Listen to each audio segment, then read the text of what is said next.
Hello students, welcome to English class. So today we'll come to a poem named From a Railway Carriage by R.L. Stevenson. So let me ask you a question. How many of you have traveled by trains? Okay, only a few. But I am sure all of you have traveled by bus. So the question is, while you sit in a fast moving bus or train, what will you feel? Okay, you will feel that you are not moving, but all the things outside are moving fast. So in this poem, From a Railway Carriage also, the poet is describing a wonderful experience, a thrilling experience of a train journey. So here he describes what were the different scenes he happened to see while he was sitting in a fast moving train. Okay, so what about joining with the poet for the journey? Okay, we come to the first stanza, listen to. Faster than fairies, faster than witches, bridges and houses, hedges and ditches, charging along like troops in a battle, all through the meadows, the horses and cattle, all up the sides of the hill and the plain, fly as thick as driving rain, and ever again in the wing of an eye, painted stations whistle by. So, the poet says that the train was moving very fast. So what does he tell about that? He says that faster than fairies. What's a fairy? I think you have read a number of fairy tales. Okay, fairy is an imaginary being like a human but having wings and or who can move fast. So fairies, you know. Faster than witches. Who is a witch? Witch is a woman who practices black magic and who has some power, using the power of her magic or using the power of the evil spirits and all. So what's the meaning of that? The train, the simple meaning is that the train is moving very fast. And what all things could the poet see there? Bridges and houses. While the train was moving fast, while he looked outside, he could see bridges, houses, hedges, ditches, etc. What's a hedge? So we know that we plant some type of bushes to form a boundary. So that's a hedge. Ditch, the channel that we see there in the field. So he could see all these things while he was sitting in a fast moving train and charging along like troops in a battle. So he compares the movement of the train. What sort of movement was there? Fast movement. So what does he tell? Charging along like troops in a battle. That's what he feels. So in the case of a fight, in the case of a battle, while the teams are, the enemies are standing opposite, while they move forward, they will be rushing fast. So that's why here also the poet compares the movement of the train to a troop in a battle, because the troop, if they get the order to attack, they move forward, they rush forward very fast. So there is a simile the poet used. Which are the two things compared? The real thing compared is the movement of the train, the fast movement, and it is compared to a group of soldiers moving fast, charging in a battle. All through the meadows, the horses and cattle. So, and also he could see meadows, grasslands, and the horses and the cattle there. All of the sides of the hill and the plain.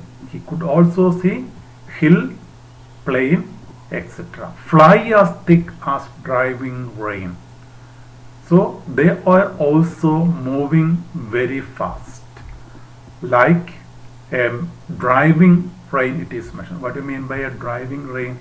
If there is a rain accompanied by a heavy storm, we know that it also will be moving fast. The rain also will be moving fast. So that's why it is mentioned, fly as thick as driving rain.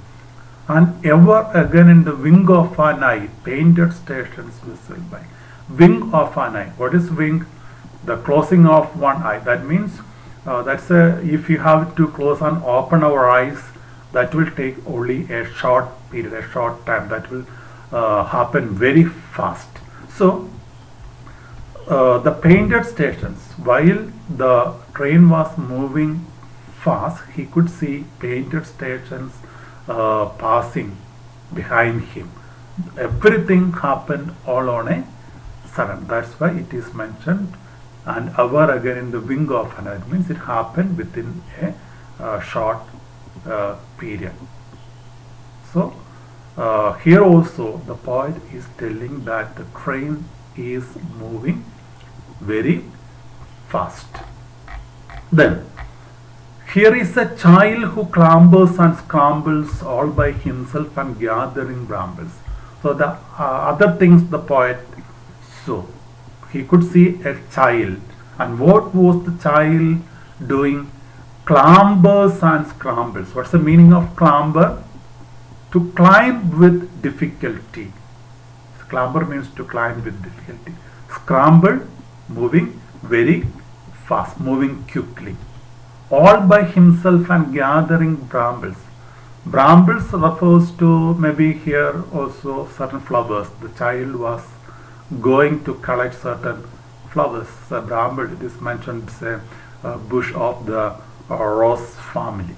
So he could see a child moving forward to collect flowers. Here is a tramp who stands and gazes. So other thing he could see, another person he could see was a tramp. Who is a tramp? A person who has no job or house of his own, or who wanders aimlessly. So what does he do? Who stands and gazes. The tramp was standing and gazing. Gazing is in the meaning of looking at the fast moving train. And here is the green for stringing the daisies, the daisy flowers. He could see the greenery, the daisy flowers, and etc. And then here is a cart run away in the road. He could also see a cart moving along the road, lumbing along with man and dog. Lumbing. Why the term lumbing is used here? The cart was filled with the load and a man was also there. So the cart was moving with the difficulty, moving very slowly. That's why the term lumbing is used, moving in a very difficult manner. The reason, it was filled with the load. And here is a mill and there is a river. These were the last two things the poet saw. Which were the two things? A mill and then a river. And each a glimpse and gone forever. Each a glimpse. Glimpse means a sudden, quick look. He couldn't see all these things for a long time. Everything he could see, in a glimpse, suddenly, because the train was moving very fast. All the things he could see also disappeared from his sight. He felt that everything was moving back. So while the poet was traveling in a fast moving train, he could see a number of things, and he felt that all these things were passing behind him. He didn't feel that he was moving forward. Actually, we know that he was moving forward very fast in a fast moving train. But while he looked outside, he felt that all the things which he saw were moving back behind him. So That's a poem from a railway carriage. So I am quite sure that you all have experienced similar things in your life, maybe while you were traveling in a train or in a bus, etc. Okay, so it's a very interesting poem, I think, and while we come back to the poem, you can see that different poetic devices are used. In the first line, it's faster than fairies, faster than witches. See the word faster, which is the first sound there, f. Fairies, again first sound, again faster, first sound. So I think we have already learned this poetic device. Repetition of consonant sound, the initial consonant sound, the first sound repeated. What is the poetic device? Alliteration. Okay, keep in mind alliteration. A-L-L-I-T-E-R-A-T-I-O-N. Alliteration. Okay, then if you listen to this second line also, you can see there is an alliteration, like house, hedge. Both the words begin with the h sound. So likewise, a number of examples are there for alliteration. What is alliteration? Repetition of consonant sound. Now look at these two words, bridge, ditch. Bridge, ditch. In both the words, there is the vowel sound E repeated. Bridge, E sound is there. Ditch, E sound is there. So vowel sound repeated. What do we call that poetic device? Assonance. A-S-S-O-N-A-N-C-E. And we saw that here and charging along like troops in a battle. We saw that there is a simile used. Then, which is the other poetic device we commonly use? Rhyming words. Can you say some of the rhyming words here? Okay, witches, ditches, battle, cattle, plain, rain, I, by, etc. So a number of in alternative lines, or you can see a number of rhyming words here. And how to mark the rhyme scheme? Okay, that we will come to afterwards, but here if you have to find out the rhyme scheme, what you have to do is look at the last sounds. The first sound should be marked with the small letter A, witches, A. Ditches, that is similar to witches and ditches, similar sound. This also will be A. Then coming to the third word, battle, it's a different sound, so B. Cattle, similar to battle, so that also B. So A, B, B, then plain, different sound, so C. Rain, C. I, D, by D. So likewise you can mark the rhyme scheme of the poem also.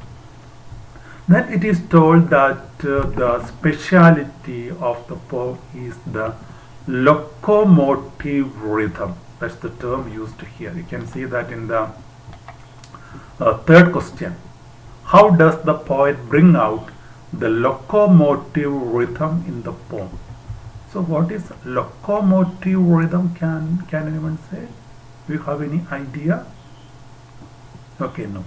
Locomotive rhythm means while you read the poem, we get a feel of movement. So here we know that it's about a train journey, and if you read the lines, you will get a feel that you get a feel of movement. You get a feel that you are sitting in a train. So how should you read the poem? Okay, I will try to read the first 2